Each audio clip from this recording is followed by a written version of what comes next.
ذہن میں آتی ہے, زبان پر آتی ہیں, ایسی باتیں آتی ہیں جو کبھی میں نے سوچی نہیں ہوتی ہیں, ایسی مثالیں آتی ہیں, ایگزامپلز آتے ہیں جو کبھی سوچے نہیں ہوتے. یہ نہ میرا کمال ہے نہ آپ کا کمال ہے, یہ اللہ کا کمال ہے کہ اللہ ہم پر خاص فضل فرماتے ہیں کہ میرے بندے جب مجھے پانے کے لیے آئے ہیں تو میں پھر آسان طریقے سے ان کو مضامین سمجھا دوں, سکھا دوں تاکہ آسان طریقے سے مجھ تک پہنچ جائے. اس لیے اس وقت جو میں عرض کرنا چاہتا ہوں وہ یہ کہ فرض, واجب, حرام سے بچنا, مکروہ تحریمی سے بچنا, اس کے بارے میں تو ہمارا پکا ارادہ ہو کہ آج کے بعد کوئی فرض نہیں چھوٹے گا. میں ذرا زور سے انشاءاللہ کہوں, فرض کبھی نہیں چھوٹے گا.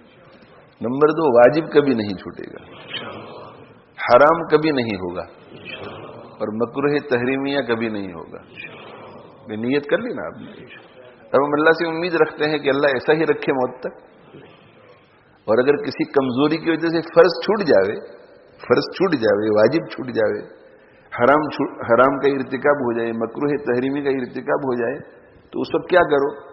جیسے ہی ہمیں احساس ہو گیا یار میں نے فرض کو چھوڑا ہے, اوہو غلط کام کیا, میں نے واجب کو چھوڑا ہے, غلط کام کیا, میں نے حرام کام کیا ہے, غلط کام کیا, میں نے مکروہ تحریمی غلط کام کیا, اسی وقت اللہ سے معافی مانگو کہ اللہ معاف کر دیجئے. میں تو وعدہ کر کے آیا تھا, اسلامک دعوی اکیڈمی میں بیٹھ کر آپ سے وعدہ کر کے وہاں سے آیا تھا کہ اب یہ 4 کام کا اہتمام کرنا ہے, لیکن غلطی ہو گئی, نادان ہوں, بچہ ہوں. اللہ کے مقابلے میں تو ہم سب نادان ہی ہے نا. غلطی ہو گئی, اب نہیں کروں گا دوبارہ, معاف کر دیجئے, نہیں کروں گا دوبارہ. جب بھی گناہ ہوتا رہے, اللہ کرے کہ نہ ہو, لیکن ہو تو گیو اپ نہ کریں. یعنی 10 سال تک بھی اگر آپ کو ایسا محسوس ہو کہ 10 سال پہلے میں نے اسلامک دعوی اکیڈمی میں بیٹھ کر ایک پکا ارادہ کیا تھا, اس میں اور ابھی 10 سال میں کوئی فرق نہیں آیا ہے, میں گناہ کرتا رہا ہوں اور معافی مانگتا رہا ہوں مگر پھر بھی فرق نہیں آیا ہے, تو اب چھوڑو, بہت ہو گیا نہ. اسی سائیکل پہ رہیے. فرض چھوڑنا نہیں ہے, واجب چھوڑنا نہیں ہے, حرام کرنا نہیں ہے, مکروہ تحریمی کرنا نہیں ہے, اور اگر ہو جائے تو فوراً معافی مانگنی ہے اللہ سے, ہو جائے تو فوراً معافی مانگنی ہے, توبہ کرنی ہے, معافی مانگنی ہے, توبہ کرنی ہے, چاہے آخری سانس تک یہ سلسلہ چلتا رہے. اتنی دیر تک نہیں چلے گا, 6 مہینے 1 سال تک اگر یہ سلسلہ رہے گا تو آپ دیکھیں گے کہ گناہ چھوٹیں گے. ہمارے اور گناہ کے درمیان ایسا لگے گا کہ ایک دیوار بن گئی ہے, سمجھے. ایسا محسوس ہوگا کہ اب تو مجھے کوئی انٹرسٹ نہیں ہے اس میں. جس کے لیے مر مٹتے تھے اور 50 ہیلے بہانے بنا کر کے بھی چلے جاتے تھے اس گناہ کو کرنے کے لیے, ماں باپ کو سمجھا پٹا کر, بیوی کو الٹی سیدھے بہانے بنا کر, نہیں دلچسپ. اب 100 آدمی بھی بلائیں گے نا کہ چلو نا یار, ونس ان ا وائل تو ٹھیک ہے, آؤ نا یار. نہیں, میں انٹرسٹ ہی نہیں ہے مجھے, no interest, I have no interest. ایسا ہو جائے گا انشاءاللہ. مگر شیطان کیا کرتا ہے؟ شیطان جانتا ہے کہ جو اس سائیکل میں رہے گا کہ غلطی ہو جانے کے بعد تھوڑی دیر کے لیے خود کو اللہ سے کنیکٹ کر کے گلٹی فیلنگ دل میں پیدا کر کے معافی مانگے گا تو اس کو گناہوں سے نجات مل جانے والی ہے. اس لیے وہ 1 ہفتے 2 ہفتے 3 ہفتے کے بعد مایوسی پیدا کرتا ہے کہ واٹس دا پوائنٹ, تو توبہ کرتا ہے مگر گناہ تو چھوٹ نہیں رہا ہے. یہ وہ روک دیتا ہے, اس لیے کہ اسے پتا ہے کہ اگر یہ سلسلہ چلتا رہا تو اس کا الٹیمیٹ ریزلٹ کیا نکلنے والا ہے, یہ گناہ کو چھوڑ دینے والا ہے. اس لیے فرض کبھی نہیں چھوٹے گا, واجب کبھی نہیں چھوٹے گا, حرام کبھی نہیں ہوگا, مکروہ تحریمی کبھی. اس کو تقویٰ کہتے ہیں. یہ پہلے درجے کا تقویٰ ہے. دوسرے درجے کا تقویٰ, دوسرے سنت موقدہ, سنت غیر موقدہ, مستحب, نفل, یہ کبھی نہیں چھوٹیں گے, زیادہ سے زیادہ کریں گے. اور مکروہ تنزیہی کبھی نہیں ہوگا. یہ دوسرے, یہ اول درجے کا یہ تقویٰ ہے. یہ ہے تقویٰ. فرض کی ادائیگی تقویٰ, واجب کی ادائیگی تقویٰ, حرام سے بچنا تقویٰ, اور مکروہ تحریمی سے بچنا تقویٰ.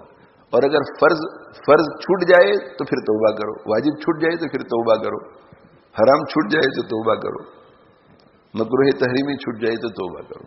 دیکھو مفتیان کرام بھی اچھی تعداد میں یہاں بیٹھے ہوئے ہیں، تو ان سے معذرت کر رہا ہوں کہ توبہ کی تفصیل بیان نہیں کر رہا، اس لیے کہ آسان رستہ بتلا رہا ہوں. بس دل میں ریگریٹ پیدا کرو اور پیدا کر کے توبہ کرو.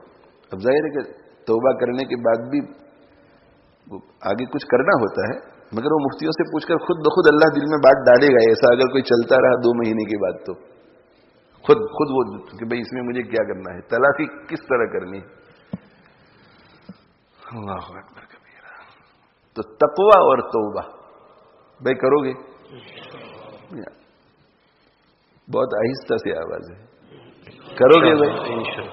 زور سے توبہ. یہی تو ایک سبق ہے جو بار بار یہ ہماری پوری خانقاہ کا ٹیکس یہ ہے، صرف یہ ٹیکسٹ ہے، باقی سب تشریحات ہے، باقی سب طریقہ ہے اس پر آنے کا. تقوی کے 2 درجے، پہلا درجہ اصل پہلا درجہ، اور پہلے درجے میں جو بھی کوتاہی ہو رہی ہو تو معافی مانگتے رہو، اور وہ دوسرے درجے میں سے بھی جتنا ہو سکے کرو. اور تقوی کو توبہ کو معمولی مت سمجھو. وہ شعر خواجہ صاحب رحمۃ اللہ علیہ کا سناتا ہوں، جو ناکام ہوتا رہے عمر بھر بھی، بہرحال کوشش تو عاشق نہ چھوڑے. جو عاشق ہوتا ہے نا، عاشق حقیقت میں اگر محبت ہو اور حقیقت میں عشق ہوتا ہے، وہ مایوس نہیں ہوتا. مایوس نہیں. میں ایسے لوگوں کو جانتا ہوں جن کی عمریں 50 کی دہائی میں چلی گئی، 51, 52, 53, 54, 55، اوور 55، شادی نہیں کر رہے ہیں. کیوں نہیں کر رہے ہیں شادی؟ ابھی بھی امید ہے کہ جس سے شادی کرنی تھی اس سے ہو جائے. سمجھے؟ اور ایسے ہی ایک عاشق کو میں نے سمجھایا، میں نے کہا کہ بھئی اس کی تو شادی ہو گئی، اس کے یہاں بچے ہو گئے، اور اس کے بچوں نے شادی کر لی، اور اب وہ گرینڈ مدر ہو گئی ہے، وہ دادی ہو گئی ہے، نانی ہو گئی ہے، شوہر اس کا ٹھیک ٹھاک ہے، تو کب تک بیٹھا رہے گا؟ تو کیا ابھی بھی مجھے امید ہے کہ شاید ایسے حالات پیدا ہو جائے کہ وہ میرے نکاح میں آ جائے. کیا حالت میں نے کہا پیدا آئیں گے؟ تو کیا برا تو میں نہیں چاہتا کسی کے لیے. وہ بیچارہ شریف آدمی، نمازیں ومازیں سب پڑھے، مگر عشق ہو گیا، اور عشق کا علاج نہیں کروایا کسی سے. یہ ناجائز عشق ہے. کسی نامحرم سے دل میں محبت کا رکھنا، اس حالت میں مرنا نہیں چاہیے. یہ بیماری ہے، گناہ کا کام ہے یہ. تو کیا ہو سکتا ہے کہ انتقال ہو جائے اس کا، اور انتقال ہو جانے کے بعد اس کی پرانی محبت جاگ اٹھے اور میرے ساتھ شادی کر لے؟ جو ناکام ہوتا رہے عمر بھر بھی، پوری عمر ناکامی، پھر بھی اندر سے ایک کوشش ہے کہ شاید. جو ناکام ہوتا رہے عمر بھر بھی، بہرحال کوشش تو عاشق نہ چھوڑے. یہ رشتہ محبت کا قائم ہی رکھے. یہ رشتہ محبت کا، دیکھو وہ اپنی مجبوریوں کی وجہ سے یا بے وفائی کی وجہ سے دوسری جگہ شادی کر کے، مگر یہ انہوں نے ابھی رشتہ محبت کا قائم رکھا ہے. اور اسی طرح کبھی کبھی ایسا ہوتا ہے کہ محبت ہے، دونوں ساتھ بھی ہو گئے. اس میں صرف میاں بیوی کا ہی نہیں، دوست ہے، 2 دوست ہے، فرینڈ ہے، فرینڈ سرکل. آپ کی مجھ سے دوستی ہے، میری آپ سے دوستی ہے، 10 سال تک ہم دوست رہے، اور دوست رہنے کے بعد آپ کو کوئی غلط فہمی ہو گئی، مجھ سے کوئی غلطی ہو گئی، آپ نے کہا کہ بس انف از انف، اب نہیں. تو میرے دل میں اگر ان کی حقیقی معنی میں محبت ہوگی تو میں معافی مانگوں گا، معاف کر دیجئے پلیز پلیز. پیچھے لگا رہوں گا، میں لگا رہوں گا. رشتہ محبت کا قائم ہی رکھے، قائم ہی رکھے. تو پھر صلح ہو گئی، اور پھر مجھ سے وہی غلطی ہو گئی، اور پھر معافی مانگی، پھر صلح ہو گئی، پھر مجھ سے وہی غلطی ہو گئی. انہوں نے کہا کہ تم تو بار بار ایک ہی غلطی کرتے رہو، معافی خواہ تم اوپر سے معافی مانگتے ہو. لیکن محبت ہوگی تو پیچھے پیچھے جائے گا، دروازہ کھٹکھٹائے گا، فون کرے گا. بھائی میسج کا جواب نہیں ملے گا تو بار بار میسج کرے گا. اس لیے کہ صحیح محبت ہے. صحیح محبت ہے، یعنی اس کا پتہ کیسے چلتا ہے؟ اچانک ہی آپ کو کوئی کاٹ کر کے رکھ دے تو اس کے دل میں صحیح محبت نہیں ہے، اوپر اوپر کی محبت. یہ کیسی محبت کہ ایک ہی قصے میں کاٹ کر کے رکھ دیا آپ کو اور چلا گیا، اور کبھی دوبارہ دیکھنے کے لیے تیار نہیں، ملنے کے لیے تیار نہیں، بات کرنے کے لیے تیار نہیں. آپ کو بےقراری ہو رہی ہے، ادھر بےقراری نہیں، اس کا مطلب ہے کہ آپ کے دل میں تو محبت ہے، ادھر محبت نہیں ہے. تو جو ناکام ہوتا رہے عمر بھر بھی بہرحال کوشش تو عاشق نہ چھوڑے، یہ رشتہ محبت کا قائم ہی رکھے، جو 100 بار ٹوٹے تو 100 بار جوڑے، 100 بار ٹوٹے تو 100 بار جوڑے. تو ایک بات میں نے کیا عرض کی کہ توبہ ہر جتنی بھی یہ ہم پھل فروٹ کھاتے ہیں نا، یہ ڈاکٹر حضرات بیٹھے ہوئے ہیں، ڈاکٹر حضرات بھی ہیں، تو ڈاکٹر حضرات کیا کہتے ہیں بھائی کہ آپ کے اندر فلاں وٹامن کی کمی ہے تو یہ دوائی بھی دیتے ہیں اور فلاں فوڈ کھائیے آپ. جی سمجھے، فائبر کی کمی ہے تو کہ فلاں فوڈز کھائیے، ہر چیز کی ایک کمی ہوتی ہے کہ فلاں فوڈز کھائیے. اسی طرح یہ ہمارے اعمال جو ہیں تو روحانی دنیا کے لیے اس میں بھی وٹامنز ہوتے ہیں، جی نیوٹریشنز ہوتے ہیں، ہماری روحانیت کی ضرورت کی چیزیں ہوتی ہیں، اس کے لیے سب کو کرنے کی ضرورت ہے. کوئی ایسا نہیں ہے کہ جو یہ کہے کہ بھئی روٹی اور سالن کھا لیا بس ہو گیا، مین فوڈ تو ہو گیا. نہیں، فروٹ بھی چاہیے، اس لیے کہ فروٹ فرض تو نہیں ہے. ایسا نہیں کہ فروٹ نہیں کھاؤں گا تو مر جاؤں گا. بریانی کھا لی ہے، دال چاول کھا لیے ہیں، بھائی روٹی سالن کھا لیا ہے، نہیں پھر بھی دودھ بھی پئیں گے، فروٹ بھی کھائیں گے، نٹس بھی کھائیں گے، ہے نا. اور اگر نٹس وغیرہ کھانے کی کسی کو عادت نہیں ہے، شوق نہیں، مگر کسی کے گھر بیٹھنے کے لیے چلے گئے اور نٹس آ گئے، فروٹ آ گیا، تو بھی دل میں یہ خیال آتا ہے کہ یہ مفید چیزیں ہیں، چلو تھوڑا بہت کھا لیتے ہیں.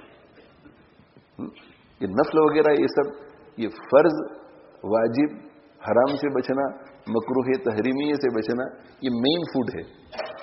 اور یہ سنت مستحب نفل اور مکروہ تنزیہی سے بچنا یہ ایکسٹرا کی سائڈ چیزیں، اس سے صحت بہت اچھی بنتی ہے. تو یہ جتنے اعمال ہیں یہ فوڈز ہیں اور ان فوڈز کا فائدہ ہے. تو یہ توبہ کے بہت سارے فائدے ہیں، ان میں سے ایک فائدہ کیا ہے توبہ کا؟ توبہ کا ایک فائدہ یہ ہے کہ توبہ کی برکت سے گناہوں سے نفرت ہو جاتی ہے. بھائی میرے ساتھ ہو، کیا ہوتا ہے اس سے؟ گناہوں سے نفرت. آج نہیں تو کل، کل نہیں تو پرسوں، پرسوں نہیں تو ترسوں گناہوں سے نفرت پیدا ہوگی. اور ہم لوگ جو ہیں وہ سلوکی لوگ ہیں، اس لیے راستہ سکھانا ہمارا کام ہے. تو کبھی اندر سے دل ریگریٹ نہ بھی محسوس کرے اور دل اس گناہ سے آئندہ بچنے کے لیے 100% بھی تیار نہ ہو، تو کم سے کم زبان سے تو کہے کہ اللہ بہت ندامت کے ساتھ عرض کر رہا ہوں کہ معاف کر دیجئے اور آئندہ نہیں کروں گا، پکا ارادہ کر. زبان سے کہیے، سمجھے. اس لیے کہ دو عضو ہیں، ایک عضو کو تو کام میں لائیے، زبان سے انشاءاللہ کام کریں گے تو کل دل بھی ساتھ ہو جائے گا، دل بھی ساتھ دے گا. ہوتا ہے کہ نہیں؟ اپنے دوست سے کہتے ہیں کہ یار اس بزنس میں تم ہمارے ساتھ پارٹنر بن جاؤ نا، بہت نفع بخش تجارت ہے. کہتے نہیں مجھے انٹرسٹ نہیں ہے، I don't to take any risk. بار بار کہتے ہیں.